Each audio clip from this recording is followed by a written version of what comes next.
Welcome to Crypto Talk Radio, the podcast for everyday investors like you. Visit us on the web at cryptotalkradio.net. And now, here's your host, Leister.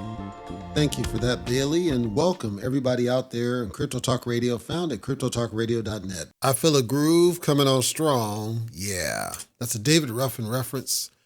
Today is it's a difficult day for Leister at cryptotalkradio.net. It's difficult. It's a challenge. It's not what you think. And I don't know what to feel about it. It's personal in nature, this feeling, this frustration, here's the situation. Here's the story. So I have an order that's en route, a delivery order. And I didn't realize that this darn store is way out in the middle of freaking nowhere because it quoted me that was only gonna be like 20 minutes deep. And it's like, when I saw the drivers starting out, it's like, that's pretty damn far. And so I feel bad for her. But it caused me to reflect back, see what I've always wanted to do. And it's hard for me to find it. And I don't know why, because if this was the old day, back in my day, this would be a breeze. But these days, it's not the same. So what I've always wanted to do is hire a gopher. In the olden days, a gopher is literally just that person who just runs your errands.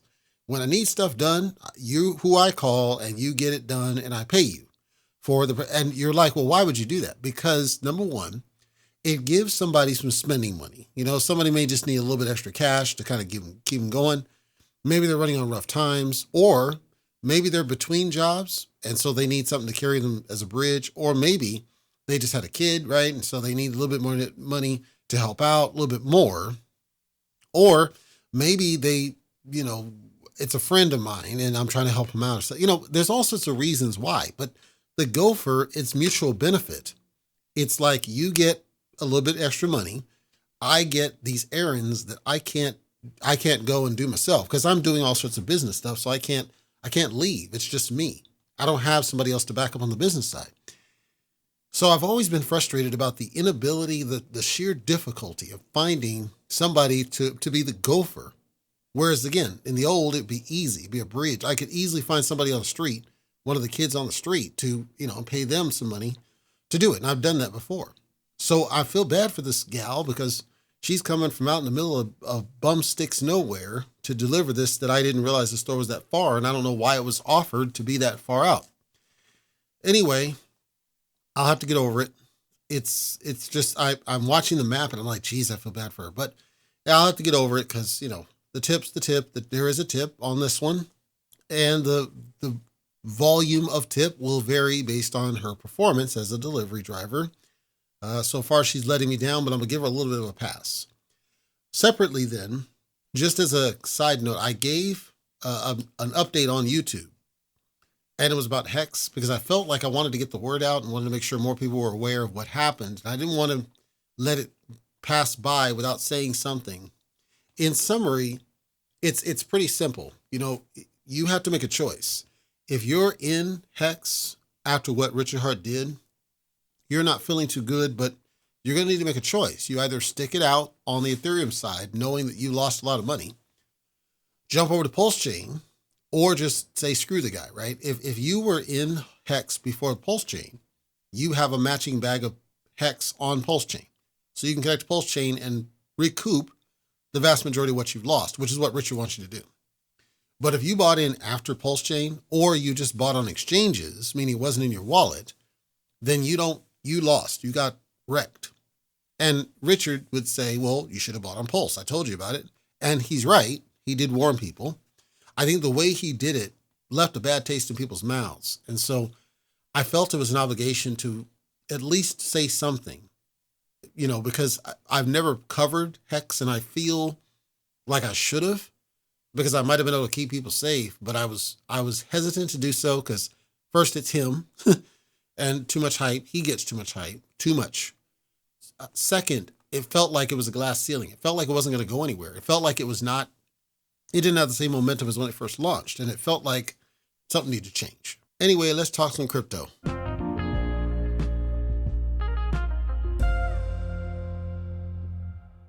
let's talk some numbers. And just a heads up, today's episode is primarily going to be about Hex. I've avoided it long enough. I think it's worth talking. I noticed something and it's worth the attention to discuss it, I mean.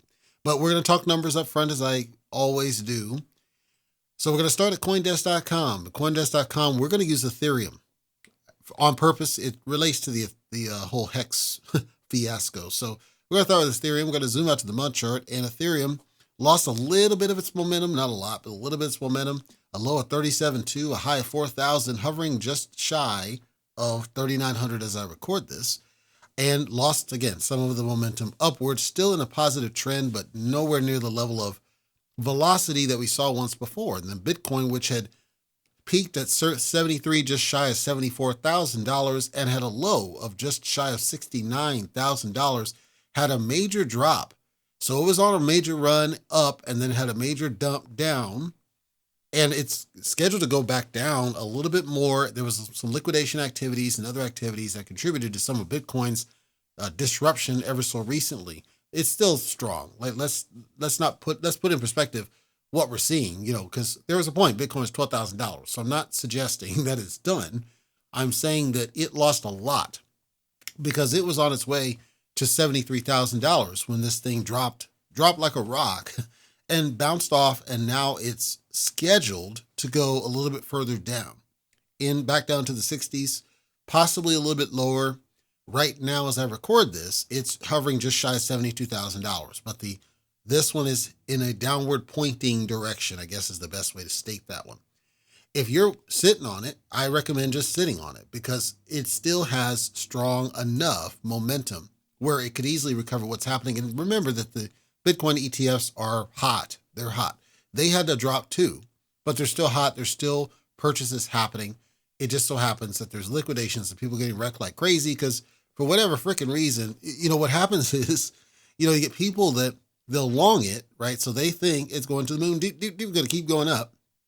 And then something happens, there's some liquidation event or just somebody who sells major bags or government selling something happens and it tends to go in the opposite direction. And depending on how you had the long and depending on if you did your stop loss correctly or not, tends to lead towards some liquidation activities and some wrecking. And so that's what I think happened is just there happens to be, unfortunately, a lot of people who are getting completely smashed on whatever that transactional activity is. Just know, big picture, everything is fine, I guess is the summary statement I would make to you. I wanted to talk now about this Hex business because it connects in the Ethereum. And I'll reiterate what I said. On the YouTube, I did a little bit of a synopsis, but I'll reiterate what I said. If you haven't followed Hex, neither had I, not closely. But in summary, what happened is that Richard Hart, who's behind that whole ecosystem of Pulse and Hex and all that, he sent out a tweet that basically said that the version of Hex that's on Ethereum is not the real Hex. And this caused a major dump of Hex. It almost bottomed out. It was a significant dump. I think it peaked, I want to say at like $1.8 billion down to like, as I record this, like $500 million. So it crapped a lot. When I looked deeper, because I wanted to understand what was going on. Is it just a straight sale or were people going into Pulse Chain, which is what he wants you to do? Pulse Chain is the blockchain, and apparently he says it's a layer 1. I don't see that it is. It looks like a layer 2 to me. Regardless, he wants people to get on the Pulse Chain. There's a version of Hex on Pulse Chain. The community had come up with some names to try to distinguish. eHex for the Ethereum version, pHex for the Pulse version. Richard Hart would make the analogy of Ethereum. That's why I said it all kind of connects. Ethereum had forked off at some point in the past, and the old chain became Ethereum Classic, which still lives today. The new chain went on to be Ethereum that we know now. He made the analogy that this is the same thing with Hex. Essentially, the old Hex is no longer the true Hex. The true Hex is on Pulse Chain because we forked off. Now, his reasoning for this and his adamant, because he's been doing this for years. It's not like it's a new thing. So it's not like a rug pull yet. It's just, he's been saying this for years that he wants to move to Pulse Chain for all transactions around this ecosystem. There's all sorts of other mechanics, but the bottom line is that when this happens, the Ethereum Hex dumps like crazy. And I wanted to follow, were they going to Pulse Chain or not? And far as I can tell, I didn't see a significant amount of traffic move over to Pulse Chain Hex from the regular Hex that was on Ethereum. In fact, if I look at just the general price movement, Pulse Chain Hex went down, not as much, but it went down just like the Ethereum Hex. So this told me a couple things. One, it told me it's a sentiment-based price shift, as in there were certainly more people on the Ethereum Hex side. Why? Because people outside the crypto bubble aren't going to get on Pulse Chain. They're buying and selling it on central exchanges. The vast majority of central exchanges have not integrated Pulse Chain. So even if they wanted to get on it, they wouldn't be able to. Not easy. They'd have to go descend. Descend doesn't work, brother, for the vast majority of people outside the crypto bubble. So when I see that these price drops are happening on both Ethereum and Pulse Chain, it tells me that most of the sell that we see is coming from sentiment, people that are just pissed off about what he did. And there were people on X that were essentially accusing him of fudding the bag on the Ethereum side and costing a lot of money. Here's the split in the community. If you had a large bag from prior to when they forked off to Pulse Chain, they copied that bag over to Pulse Chain. So your bag is still on Pulse Chain if you haven't claimed it, and it's at a higher price point as I record this, just shy of 10x from, the Ethereum side. So, and Richard even called out, your tokens are sitting over, you didn't lose any money. It's just you have to go get it from Pulse Chain because that's where it is. That's where you needed to go. You just didn't listen. So that's my message to anybody listening is if you had bags that got wrecked, but those bags preceded Pulse Chain's release, so you're talking about 9 months, 8 months, then you'd have to get on Pulse Chain and you should have a matching bag from when they forked it off.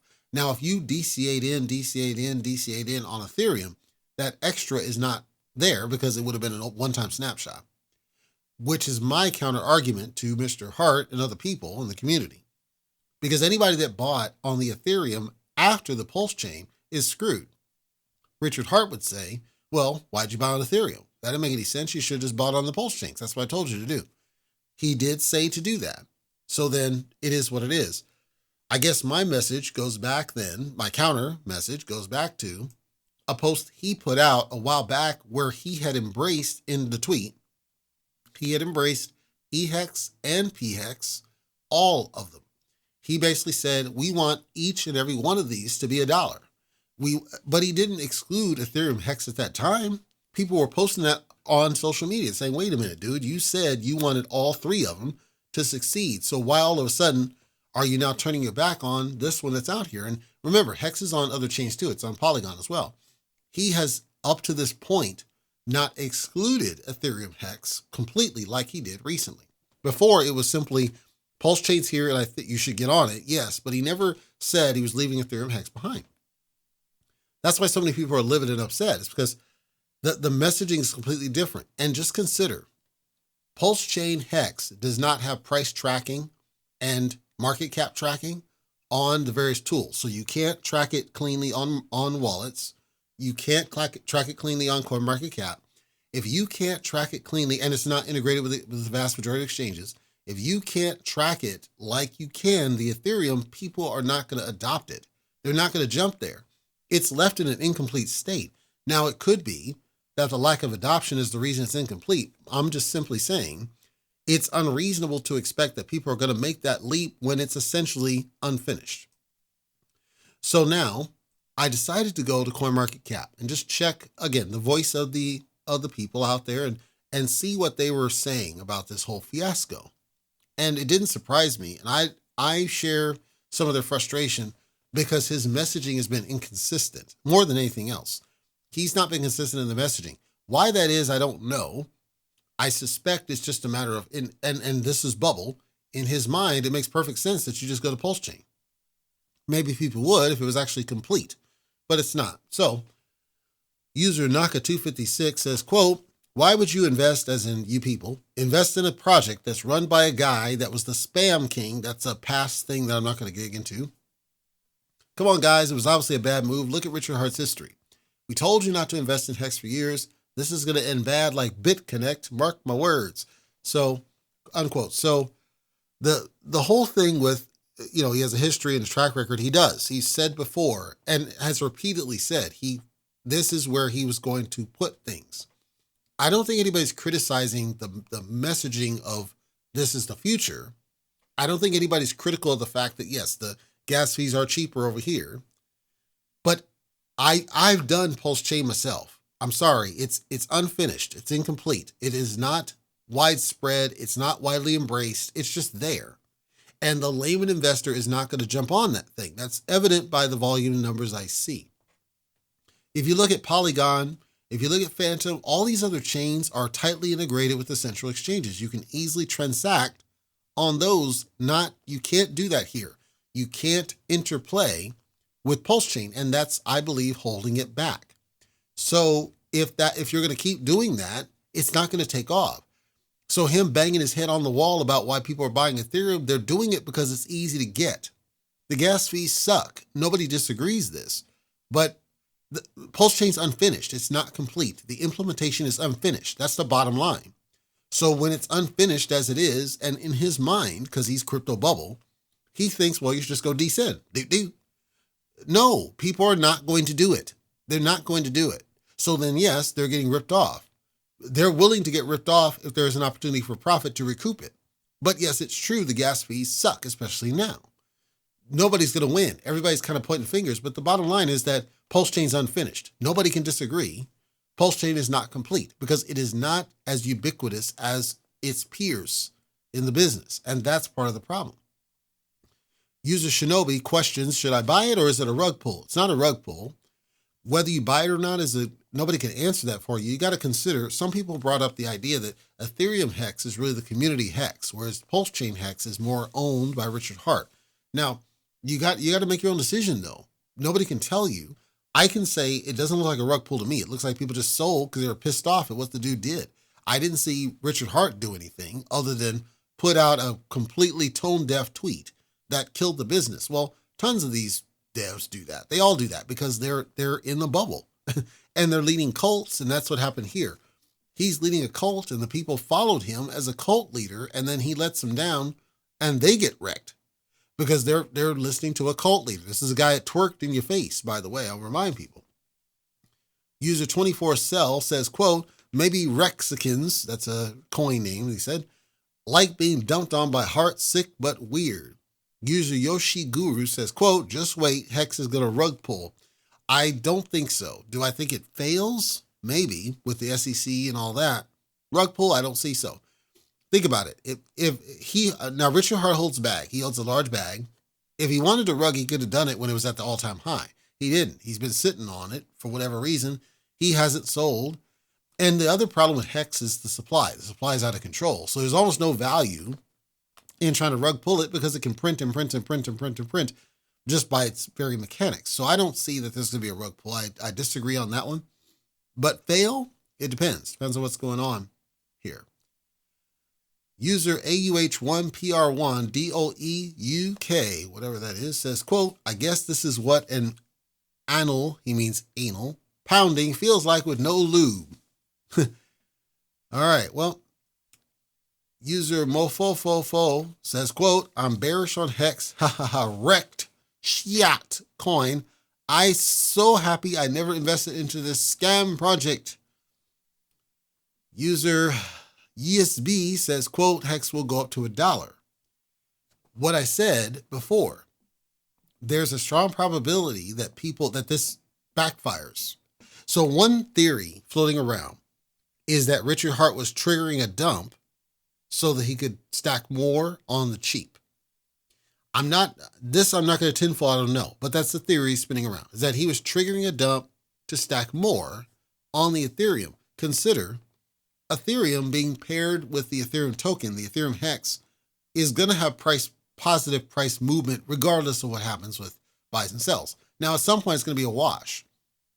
There is a possibility, as with some of these other ones we're seeing, these memes, that some whale just decides, and whales are stacking, by the way, they're not selling, but it's a possibility some whale buys on the cheap, like they were waiting for it to dip just to that point, and they buy on the cheap. Even as I record this, the Ethereum-based Hex was jumping up. It regained a little bit of the losses, jumped up every most recently. I don't know what that's all about. I honestly don't, but it jumped. It jumped by 40-something%. on the day. Now, I can't explain that because is it that there's something that my theory is correct and they're buying the dip, or is there something else going on in the exchanges? I don't know that, but it jumped by 40 something percent. So it's up in the air. And that's why I say you got to have to make your own decision because nobody knows exactly what's happening with this business. User RWOU QV Clayoff4 says, quote, no one new is touching Hex or Pulse. We're literally waiting for Richard to pump our bags and boost his ego. Wake up, bro. No one cares about Pulse or Hex outside of our deranged, quote, community. This is what I'm saying. Because in his mind, he thinks he can convince people to jump on board. That might have worked, except that Pulse Chain is not mainstream. It's the furthest thing from mainstream, and it's unfinished. It's not integrated with the exchanges. You can't transact it like you can its peers. If you can't do that, you're not going to get people on board. The Polygon Hex was jumping just most recently. Well, what does that tell you? That tells you people want to buy and sell it because it's all about profit at the end of the day. But people aren't jumping in droves to Pulse Chain, just like with Shibarium, because these idiots are all in the crypto bubble. They don't understand that they come across like freaking scam artists when the truth is they're just too fixated on their one way of doing something and they think they can convince other people that their way is the right way instead of simply embracing what is. The reason that normal people get into cryptocurrency is ease. It's ease. It's got to be simple to do it. And I keep saying it's not simple to do some of these other ones that are descend. It just isn't.